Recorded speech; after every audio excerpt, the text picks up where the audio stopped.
Our idea was to set up an organization, an infrastructure, which would train young men and women in Mathare so that they could start to author their own narratives about what's happening in Mathare. And it's a political thing. When you're not in charge of your own image, then that's something that's problematic. And it becomes much more complicated than that, because when the other images which are produced about you and your neighborhood, they also affect the way that you see yourself, and you assimilate those. Slum TV produces small documentaries, like mini documentaries, maybe between 3 and 5 minutes long, and small dramas, 10 to 15 minutes long. And they're both about local issues, basically. The screenings are quite incredible experiences because you witness, it sounds like a cliche, but you witness a community witnessing itself. Seit 2017 unterstützt die Freiburger Organisation Matera Frauenprojekte, die Slum TV durchführt. Frauen und Mädchen sind die verwundbarste Gruppe im Slum. Meist sind sie verschiedenen Formen von geschlechtsspezifischer Gewalt ausgesetzt.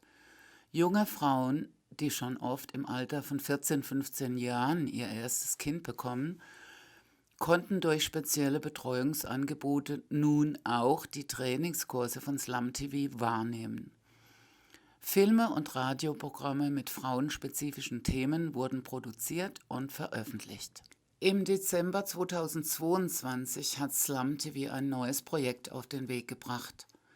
Die Zielgruppe sind aus den Nachbarländern geflüchtete Frauen, die mehr oder weniger illegal in Nairobi leben. Eigentlich müssten sie sich in einem der beiden riesigen Flüchtlingscamps in Nordkenia registrieren. In Nairobi werden sie derzeit zwar nicht strafrechtlich verfolgt, aber sie haben keine Papiere und keine Rechte. Die Umstände ihrer Flucht sind meist mit traumatischen Erlebnissen verbunden. Tukitoka Ethiopia ilikuwa government ndio ilikuwa nafukuza almost wa Eritrea, lakini nilizaliwa Ethiopia ndani, na tulikuja na refugee, tulikuja na gari ya kuleta mzigo. Challenge kwa hiyo barabara tukikuja ni ukiona makarau kwa boda ulikuwa unaekwa kwa mali kuna mambuzi, unafichwa kwa mambuzi kwa sababu walikuwa wanachukulia kila mtu advantage. They don't care if you are a kid or a mother, they will rape you, they will do anything they want. Die Äthiopierin Magdis kam damals mit ihrer Mutter nach Mathare, wo sie bis heute lebt. Auch dort ist sie den Repressalien der Behörden ausgesetzt. Kuna harassment, tunarasiwa sana kwanza na mapolisi. Hatuwezi fanya kazi. Tukifanya kazi, mastanso wako hapo. Watachukua vitu zako na bado watachukua do yenye ulikuwa nayo. Magdis ist eine von 15 jungen Frauen, die im neuen Projekt von Slum TV lernt, ihre Geschichte nicht länger zu verschweigen, sondern zu Gehör zu bringen. Paza Sauti, auf Deutsch Erhebe deine Stimme, heißt das Projekt. Pauline, die Projektleiterin, erklärt in einem Interview mit dem kenianischen Fernsehen, um was es geht. We have two objectives. One is to hear their story, and second is to package that story in a way we can publish it. And really that's it. We build capacity, we empower them, we allow them to speak.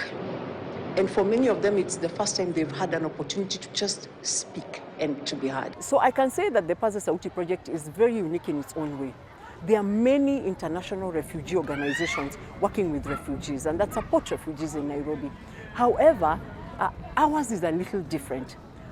It's like working with street children. In order to be able to empower them, you have to go down to their level and be able to understand their issues and their challenges in order to empower them. And that's what we do at Paza Sauti.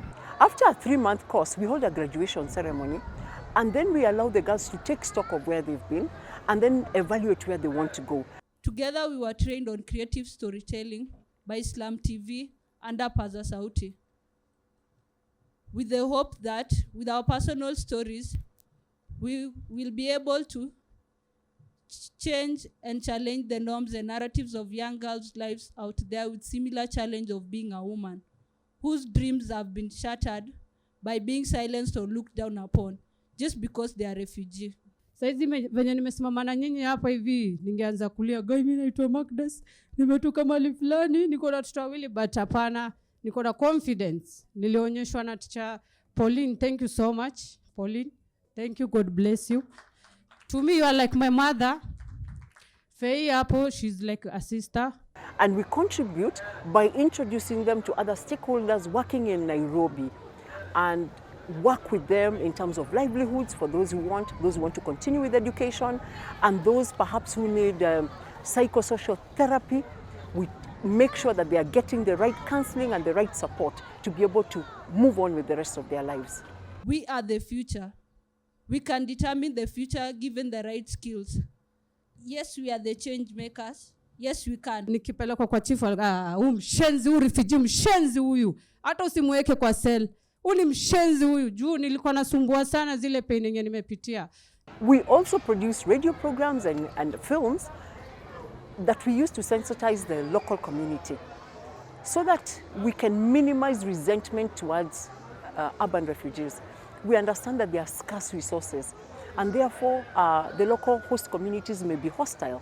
So using films and using radio podcasts, we're able to educate them about why the urban refugee, women especially, will need their support in order to build their lives up again. Through our partnership with Matera, we have been able to be quite successful in the first half of our project, which we began in 2022.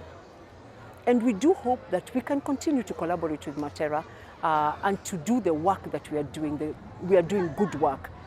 It would be sad if we were not able to continue with this project.